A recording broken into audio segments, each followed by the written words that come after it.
kú dédé àsìkò yìí o, gbogbo ojú tó ń wò wá. Ojú tẹ́ fi ń wò wá ò ní fọ́ o, etí tẹ́ fi ń gbọ́ wá kò ní di. Orúkọ tèmi jẹ́ Omidan Iretioluwa. Gẹ́gẹ́ bẹ́ẹ̀ ṣe mọ̀, ìlera lọ̀rọ̀, ọ̀rọ̀ dẹ̀ ni ìlera. Torí ẹni tí ò bá ní ìlera, inú ìnira ló wà. Kí la mú wá sórí ètò tèmi yìí? Hypercity, èyí tó túmọ̀ sí hypertension control.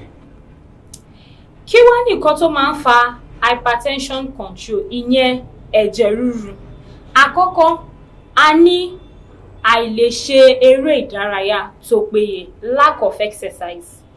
Torí téèyàn ò bá ṣe eré ìdárayá tó péye, ó di dandan kó ní kíni, kó ní ẹ̀jẹ̀ ríru. So eré ìdárayá ó ṣe pàtàkì lára. Ẹ̀kejì jẹ́ kíni? Iyọ̀ jíjẹ.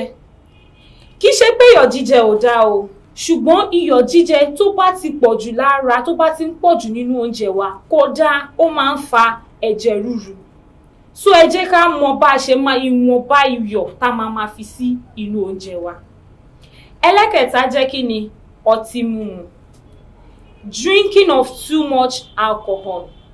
Tó tí mímu bá ti pọ̀ jù nínú àgọ́ ara, kódà ó máa ń fa wàhálà ni. Ìyẹn ni hypercity yìí tó ṣe dá.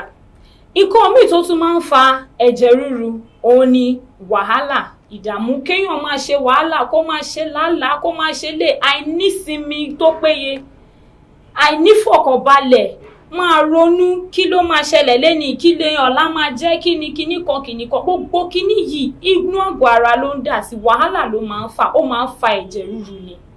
Kódà ẹ jẹ́ ká máa fúnra wa nísinmi, torí téèyàn bá ń ro, tí ìrònú bá ti pọ̀ jù gan-an lára, èèyàn ò lè rórun sùn, àbí ṣé mo parọ́ ni? Èèyàn ò lè rórun sùn. So mo rọ̀ wá, gbogbo èèyàn tó bá ti ní hypertension, tíì yìí ó dáa fún wọn. Kí tí wọ́n ṣe àwọn tó bá ní hypertension nìkan ni o, fún èèyàn tí ò bá wá ní, tí ò tún wá fẹ́ ní, ó ṣe pàtàkì kẹ́ get hypercity yìí. Torí kíni? Torí tíì tó dára ni.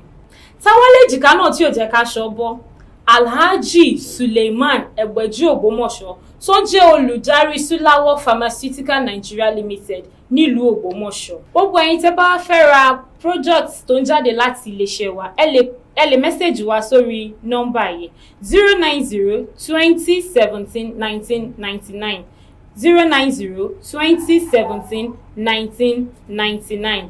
Ẹ ṣé tó pọ̀. Ọlọ́run ò ní fi àlàáfíà ara fi wọ́n wá o.